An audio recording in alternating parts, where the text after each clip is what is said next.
नमस्कार, प्रभात साक्षी news network पर आप सभी का स्वागत है। दूरसंचार विभाग ने भारत में स्मार्टफोन बनाने वाली कंपनियों को निर्देश दिया है कि वे अपने सभी नए मोबाइल फोनों में सरकार द्वारा विकसित साइबर सुरक्षा ऐप संचार साथी को अनिवार्य रूप से प्री इंस्टॉल करें। विभाग ने यह भी स्पष्ट किया है कि उपयोगकर्ता इस ऐप को अपने फोन से डिलीट नहीं कर पाएंगे। सरकार का कहना है कि यह कदम उपभोक्ताओं को ऑनलाइन धोखाधड़ी, फर्जी कॉल मैसेज और मोबाइल चोरी जैसी बढ़ती घटनाओं से बचाने के बड़े अभियान का हिस्सा है। निर्देश के तहत कंपनियों को 3 महीने के भीतर इसे लागू करना होगा। इसका सीधा प्रभाव Apple, Samsung, Xiaomi, Oppo, Vivo जैसे प्रमुख स्मार्टफोन निर्माताओं पर पड़ेगा। रिपोर्ट के अनुसार कंपनियों ने इस निर्देश पर तत्काल टिप्पणी नहीं की है, लेकिन उद्योग से जुड़े लोगों का कहना है कि कई निर्माता इस कदम पर आपत्ति जता सकते हैं।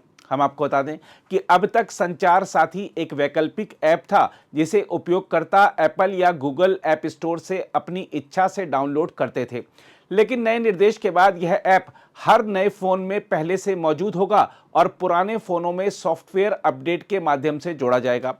यह ऐप इस साल जनवरी में लॉन्च किया गया था और अगस्त तक इसके 50 लाख से अधिक डाउनलोड दर्ज किए जा चुके हैं। सरकारी प्रेस विज्ञप्ति के अनुसार ऐप की मदद से अब तक 37 लाख से अधिक चोरी या गुम मोबाइल फोन ब्लॉक किए गए हैं और लगभग 23 लाख फोन ट्रैक कर लिए गए हैं। ऐप फोन के IMEI यानी 15 अंकों के विशिष्ट पहचान नंबर के माध्यम से चोरी हुए डिवाइस को ब्लॉक करने और खोजने में मदद करता है। इसके अलावा यह फर्जी कॉल, SMS और व्हाट्सएप जैसे प्लेटफॉर्म पर आए संदिग्ध संदेशों की शिकायत दर्ज करने की सुविधा भी देता है।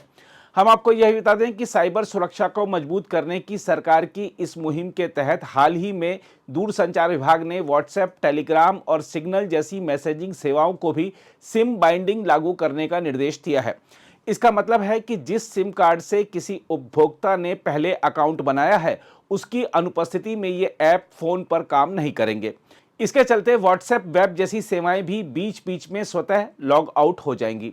अभी तक ये सेवाएं OTP के माध्यम से उपयोगकर्ता की पहचान की पुष्टि करती थीं, लेकिन नए निर्देश के बाद कंपनियों को सिम के IMSI यानी इंटरनेशनल मोबाइल सब्सक्राइबर आइडेंटिटी तक पहुंच बनानी होगी, जो हर मोबाइल ग्राहक का वैश्विक यूनिक नंबर होता है। मोदी सरकार का तर्क है कि बढ़ते साइबर फ्रॉड, फर्जी कॉल सेंटर और मोबाइल चोरी के नेटवर्क पर रोक लगाने के लिए यह कदम जरूरी है, लेकिन सवाल यह भी उठ रहा है कि क्या अनिवार्य प्री इंस्टॉल ऐप उपभोक्ताओं की निजी पसंद और गोपनीयता पर असर डालेगा। देखा जाए तो सरकार द्वारा संचार साथी जैसे उपयोगी और जनहितकारी ऐप को बढ़ावा देना निश्चित रूप से एक सकारात्मक कदम है, खासकर ऐसे समय में जब साइबर अपराध तेजी से बढ़ रहे हैं। चोरी हुआ मोबाइल तुरंत ब्लॉक करना, फर्जी कॉल और संदेशों की रिपोर्टिंग, ये सभी सुविधाएं वास्तव में नागरिकों की सुरक्षा मजबूत करती हैं। लेकिन दूसरी ओर ऐप को अनिवार्य बनाना और उसे हटाने का विकल्प न देना उपभोक्ताओं की स्वतंत्रता और डिजिटल गोपनीयता को लेकर चिंताएं भी पैदा करता है। किसी भी सरकारी ऐप को फोन में स्थायी रूप से इंस्टॉल रखने का निर्देश तकनीकी कंपनियों और नागरिक अधिकार समूहों के बीच स्वाभाविक रूप से बहस छेड़ेगा। टेक उद्योग का तर्क होगा कि यह उपयोगकर्ता अनुभव और स्वतंत्रता में हस्तक्षेप है, जबकि गोपनीयता विशेषज्ञ यह सवाल उठाएंगे कि क्या सिम बाइंडिंग और अनिवार्य ऐप जैसी नीतियां निगरानी के जोखिम को बढ़ा सकती हैं। बहरहाल संतुलन यही है कि सुरक्षा और नागरिक स्वतंत्रता दोनों का सम्मान हो। बेहतर होता यदि सरकार ऐप को डिफॉल्ट रूप से इंस्टॉल तो कराती, लेकिन हटाने का विकल्प उपयोगकर्ता के पास छोड़ती, जिससे भरोसा बढ़ता और पारदर्शिता भी बनी रहती। फिर भी यह बहस भारत के डिजिटल भविष्य में एक अहम मोड़ साबित हो सकती है।